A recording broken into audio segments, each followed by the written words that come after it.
l'invitation sur Express. Merci à vous de m'avoir invité. Avec plaisir. Donc vous représentez Glovo aujourd'hui à la 6e édition de l'African Digital Summit. Côté publicitaire, bien évidemment. On va parler un peu croissance en Afrique, du moment où l'événement est africain. Donc, Glovo a connu justement une expansion rapide sur le continent africain. Quelles sont les principales stratégies que vous avez mises en place pour justement vous adapter aux spécificités du continent? Alors, je pense qu'il y a déjà, en tout cas au départ, une analyse qui est faite par rapport aux différents marchés. Donc, avant de s'installer, il y a une étude de marché pour comprendre un petit peu le marché en question. Quels sont les besoins, quel est le potentiel justement de Glovo sur les marchés en question. Est-ce qu'il y a des opérateurs qui sont déjà présents sur le marché? Donc, est-ce qu'il y a une concurrence au final? Et puis, par la suite, effectivement, nous, en tout cas, je parle au nom de Glovo, on se charge aussi de recruter des équipes locales qui connaissent très bien le marché. Donc, que ce soit, par exemple, au Maroc, on est à 100%, je pense, si je ne me trompe pas, à 100%, donc une équipe marocaine, donc toute l'équipe ici présente est marocaine. Donc, finalement, le fait d'avoir des collaborateurs du marché en question, ça permet aussi d'identifier, de comprendre mieux le marché et de s'y adapter. Il y a des choses effectivement qui sont très localisées dans notre manière d'exécuter, que ce soit sur la partie opération, customer service, etc., etc. Donc on s'adapte finalement en essayant d'apprendre un peu mieux le marché et puis de s'adapter au fur et à mesure, de répondre finalement aux besoins. Et puis voilà, c'est je pense, on va dire la recette de la pérennité finalement sur un marché. Ok. Avec les défis logistiques que l'on rencontre souvent en Afrique, notamment au Maroc, comment Glovo justement utilise-t-il la technologie pour optimiser les délais de livraison et améliorer l'efficacité? Alors, à mon sens, il y a un gros volet plutôt technique qui est mis en place où on sait en temps réel donc le nombre de volumes de commandes sur une ville en question, on sait le volume de livreurs qui est disponible sur une zone en question, donc on essaie d'adapter. D'ailleurs, nous, on va dire notre business, c'est toute une question d'estimation, de prévision, de forecast au final, sur les semaines qui suivent. Et donc, on adapte plus ou moins, on a une idée du volume de commandes qu'on est en train d'espérer pour la semaine qui suit. On essaie de voir le nombre de livreurs disponibles sur une zone, sur la zone en question, ou la ville en question. Et puis, on essaie de matcher au final le volume de commandes à un certain volume de livreurs pour essayer d'optimiser au mieux les temps de livraison. Très bien, ok. Glovo, en fait, collabore avec de nombreux restaurants et commerces locaux.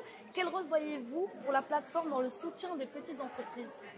Alors, on a un certain nombre, on va dire, d'actions qui sont menées par Glovo, notamment sur, on va dire, la digital inclusion. Donc, on a un certain nombre, on va dire, de training, de formation, d'accompagnement aux small and medium businesses, les petites et moyennes entreprises. On les accompagne sur justement le projet de digitalisation, essayer de les inclure dans les démarches, sur les démarches technologiques qui sont présentes aujourd'hui.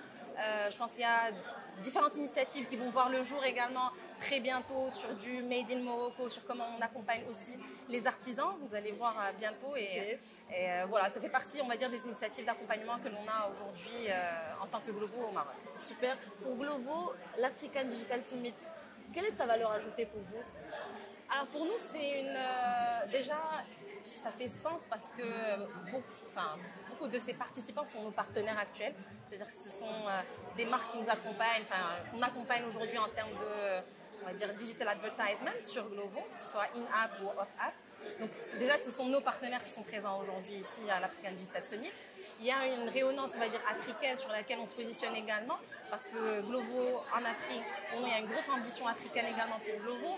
On sait que l'Afrique, c'est l'avenir, que c'est déjà le présent, on va dire, et qu'on y croit fortement. Donc, on va dire qu'on est plutôt très compatible en termes de vision avec l'événement en question. Et puis, c'est l'occasion pour nous de rentrer en contact, justement, avec ces partenaires-là, de discuter sur leurs enjeux, leur expliquer, voir comment on peut les accompagner sur leur challenge d'un point de vue, on va dire, croissance sur le volet e-commerce. En tant que player aujourd'hui très important sur le marché marocain de l'e-commerce. Super. Parlons évolution. Depuis le Covid, moi j'ai Glovo sur mon téléphone. Donc, depuis le Covid, on a vu qu'on a commencé à proposer des services pour manger, pour Carrefour, pour pour faire les courses, etc.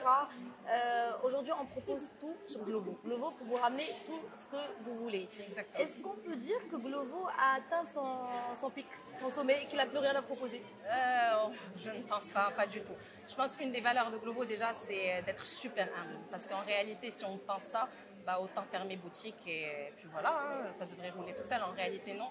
Je pense qu'aujourd'hui, on n'a pas du tout atteint ça. On pense qu'aujourd'hui, il y a un certain nombre de contenus, de partenaires qu'on n'a pas au niveau de l'application, que l'utilisateur est à la recherche aussi à d'autres besoins que l'on ne couvre probablement pas aujourd'hui. Donc peut-être qu'on couvre sur la partie, on va dire, food, sur la partie restauration, sur la partie supermarché, mais il y a encore pas mal de choses à aller chercher sur la partie retail en l'occurrence. On est en train de développer de plus en plus, mais qui est encore, on va dire, à ses prémices et on croit fortement au multicatégoriel au final.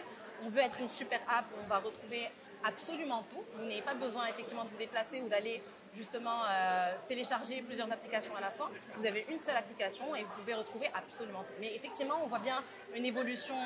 Au départ, on était uniquement sur le food. On a intégré effectivement la partie supermarché. Aujourd'hui, on a la partie retail avec un certain nombre d'opérateurs, de partenaires cosmétiques, effectivement.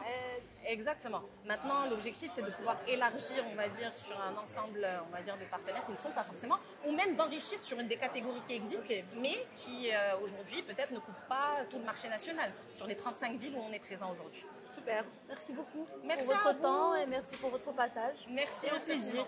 Merci à très bientôt. À très bientôt.